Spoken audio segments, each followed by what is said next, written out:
Prime-time local news, serving the Lakeland and Midwest regions. The Lloydminster Museum and Archives is holding a special behind-the-scenes tour for people to get a glimpse into the artifacts that aren't on display. Our Abby St. John has a look. Have you ever wondered why some pieces aren't on display at the museum or how a museum runs behind the scenes?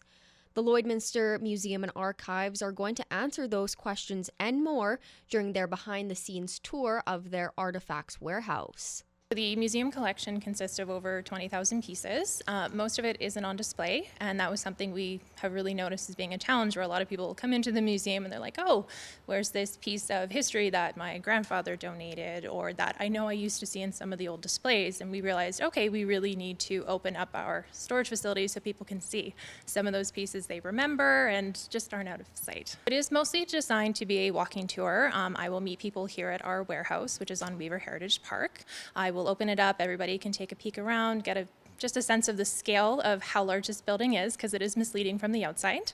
Then we'll be walking through and I'll be telling them about our collecting policies, so why we have certain things here. I'll be pointing out highlights of what is in the collection. We've got some really good pieces that people really like to see come out, and then also mostly focused on answering any questions people have.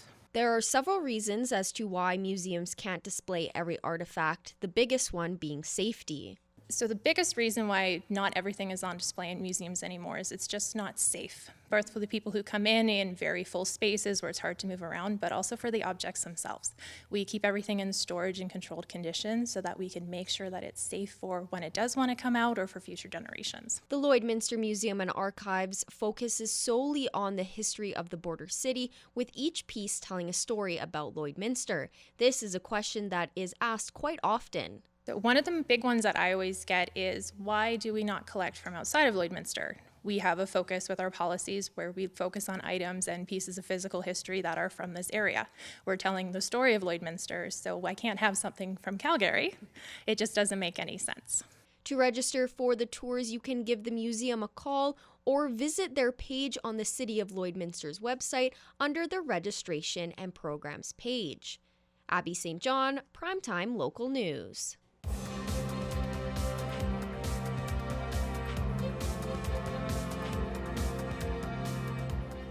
Fight Farm is a martial arts school here in the border city that offers classes for all ages and skill levels. Here's Thomas Wildman with more. Today we have Garrett Tepper, the owner and operator of the Fight Farm here in Lloydminster, and he's here today to talk to us about a few of the classes that they're going to be running this summer. So thank you so much for being with me today, Garrett. Thanks for being here. All right, Garrett, so tell me a little bit about the Fight Farm, and kind of, you said you've been working here in Lloydminster for 15 years. Tell me kind of how you came up with the Fight Farm and your journey through mixed martial arts as well. Yeah, so we've been here for 15 years teaching classes. We actually started out on an acreage, so that's how we were actually penned the Fight Farm. I had a few students, and I had been retired for about 10 years.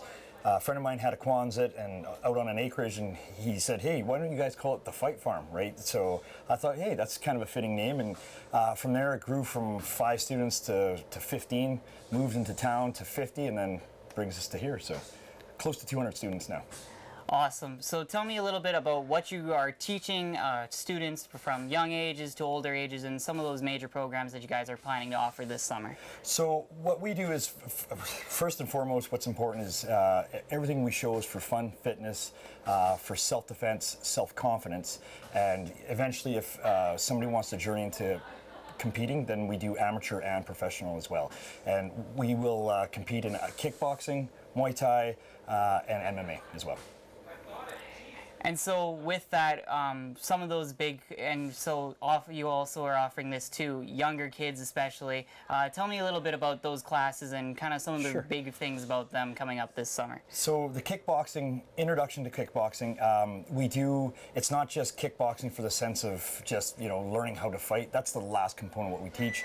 It's all about learning the technique, respect, and just building self-confidence. I've always said, martial arts is not about fighting. It can be if that's the route you want to go, but it's more about just building that self-confidence. So the kids will learn kickboxing, at an amateur level, not any of the knees and elbows and the stuff that you see in the higher levels.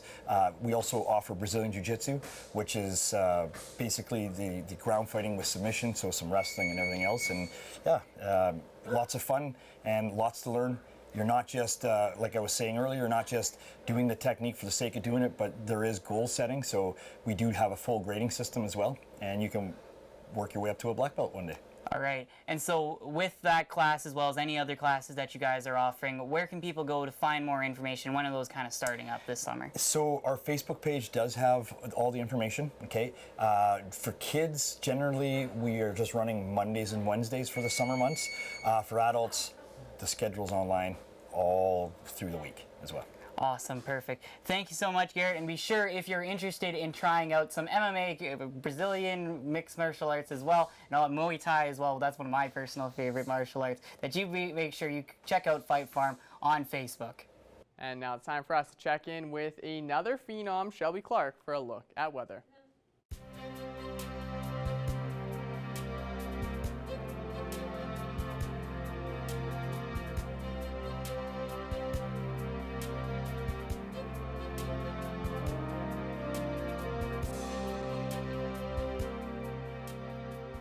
Thanks so much again there, Mr. Jace Mackey. Yes, now taking an extended look at your weather forecast. We'll be starting off with our central zone of the provinces. Surprisingly, we have cooled down slightly in some of these areas as we are looking at those even teen temperatures in some of these spots. Rocky Mountain House and Jasper now just at 19 and 20 degrees, so they have cooled down quite a bit from what they were just sitting at yesterday. Then we start to slightly warm up from there. We are, for the most part, seeing those mid-20s with Edson, Whitecourt, and Red Deer just at 24, and then we are starting to hit those scorchers. We have 26 up in Athabasca, both Cold Lake and Edmonton now at 28 as we are getting closer to that 30-degree mark.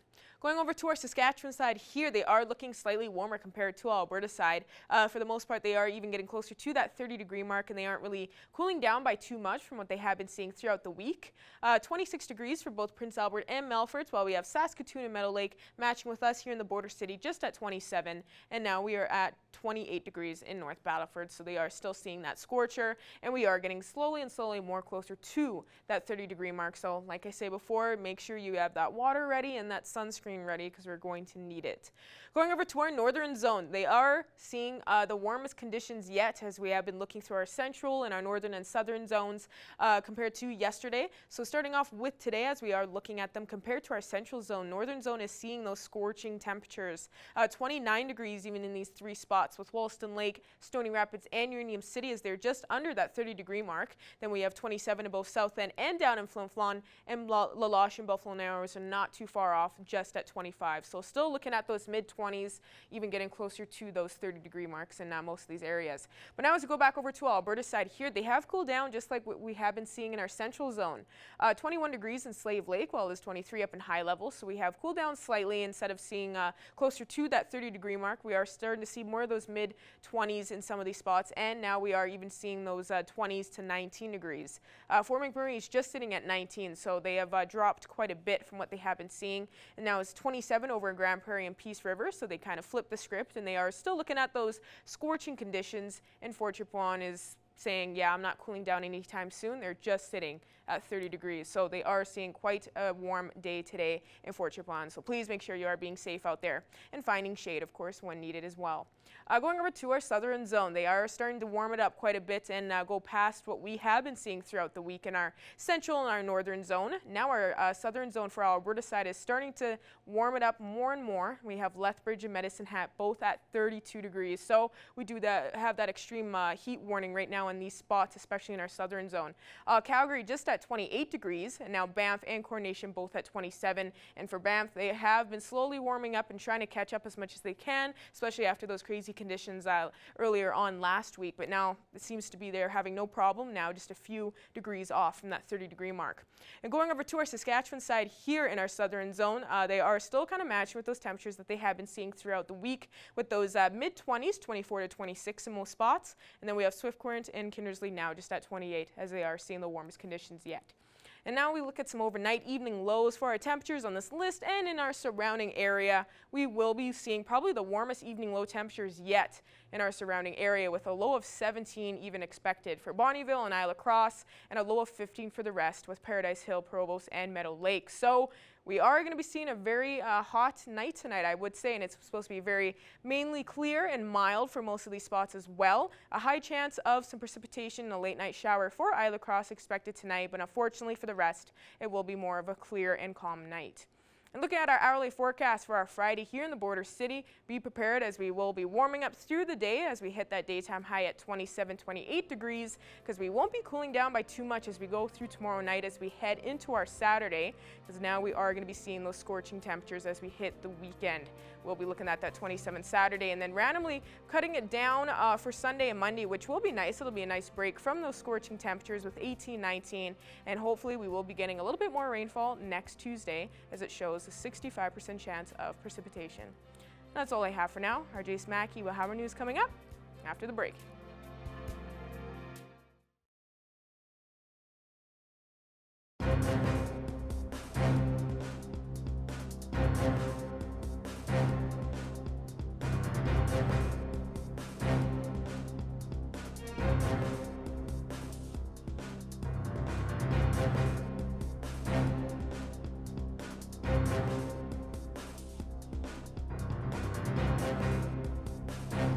I'm happy to be joined today on Primetime Local News by Janelle Owens. Janelle is the marketing coordinator for the Lloyd Mall. Janelle, thanks for joining me today.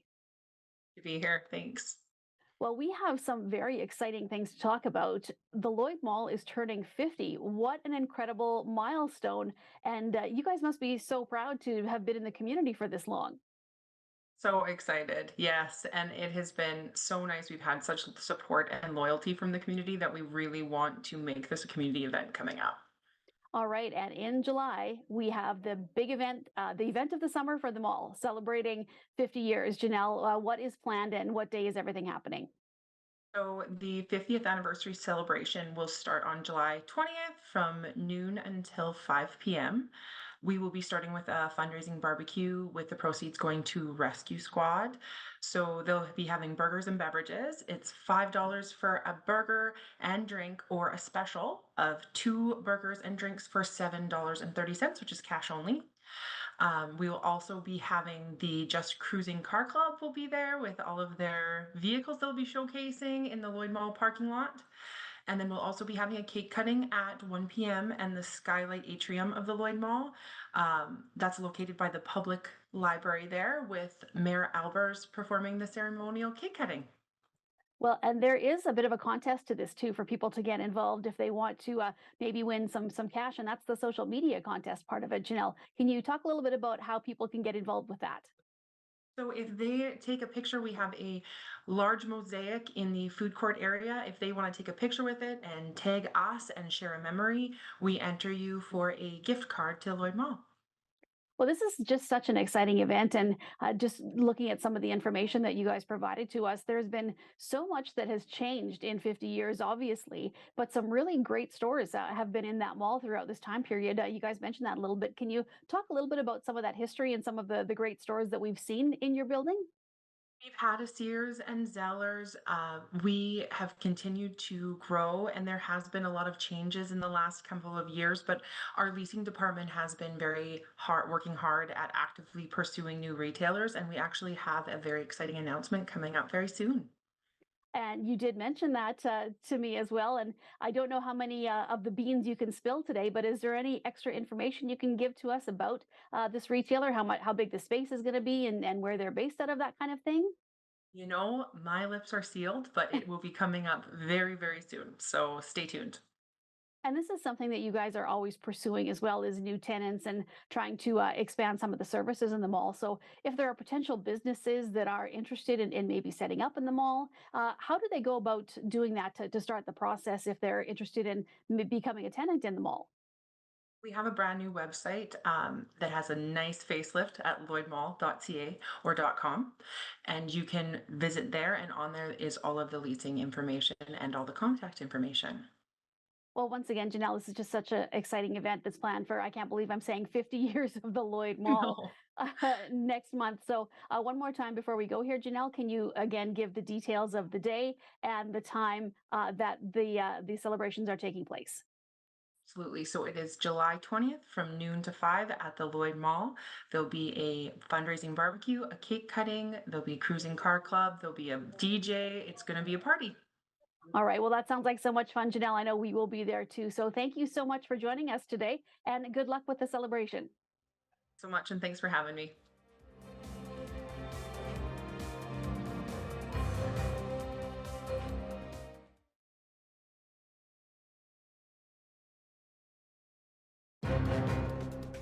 Furniture set and design supplied by Furniture Gallery, downtown Lloydminster. Hi, I'm Callan Dunlop with Primetime Local News, and today I'm joined by Tyler with SGI, and we're going to be going over some safe driving tips for the Canada Day long weekend. And to start, Tyler, can you just go over some tips regarding driving without distractions? I mean, we think that it's always important to make sure that you are paying attention when you are behind the wheel. You know, if you are driving a Ford F-150, for example, that's 5,000 pounds of glass and steel, and that you have the potential to do a lot of damage if you are not paying attention. And of course, in the context of a long weekend, we expect lots of people will be hitting the roads for the long weekend, maybe starting their summer holidays or just a quick getaway. And at highway speeds on a crowded highway, a couple of seconds of inattention can have deadly consequences. So we want people to make sure that they know that if the phone rings or if they get an alert on their phone, it can wait. They can let it go to voicemail, phone that person back, text that person back. Just make sure that while you're driving, just drive and leave the phone alone. Being aware of other potential distractions as well, whether it's eating messy foods like that sloppy hamburger that you just picked up, maybe the unruly passengers who need to settle down a little bit in the back seat. If you're a parent, you understand what that's all about. Unrestrained pets, smoking. These are all things that can kind of distract a driver from the safe operation of that motor vehicle. And in Saskatchewan, a ticket for either of the distracted driving offenses in our Traffic Safety Act it's a very expensive one. It's $580 and 4 demerit points. So with the long weekend, the highways are going to be experiencing a lot more traffic. What do you suggest drivers do with the influx of cars? What we would definitely suggest is just understanding that you're going to be seeing more traffic. And not only is it just vehicles, but they might be pulling trailers. You might be seeing construction zones on the highways that you pass through as well. Even potentially, people moving farm equipment between fields. So these are all things that you have to understand. So if somebody's pulling a trailer, somebody pulling a boat, maybe somebody's biking across Canada, just being aware of your surroundings as a driver is the best and most important thing that you can do to help keep yourself and others safe. And so maintaining that focus on the road, being sober at all times, driving at a reasonable speed. These are all things that you can do to keep yourself and others safe. Were there any things you'd like to add that we hadn't yet touched on yet? Well, it's a long weekend. We want everybody to have a great time, a great and memorable Canada Day. As Miley Cyrus said, the journey is usually the part you remember anyways. So taking the time to enjoy that trip, whether it means, easing off the gas pedal and spending a little bit more time enjoying the journey, enjoying the company of the people that you're traveling with.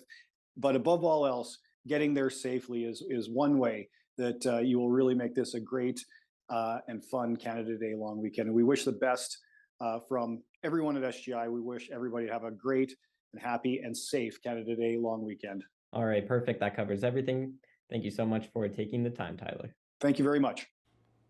Ending off with another quick look at your 7-day forecast. We will be looking at some scorchers ahead for this long weekend. So 27 tomorrow and Saturday, we do have that extreme heat warning in effect. Please make sure you are staying safe, using that sunscreen and drinking lots and lots of water. We will be cooling down on Sunday as we end off that long weekend, so that will be a nice break, and then we'll warm it right back up after that into next week. Amazing. Thank you for that, Shelby. As you would say, time to bust out those shorts. That's all the time we have for this edition of Primetime Local News. Thank you so much for joining us. We'll be back here again on Friday. Until then, have a great night.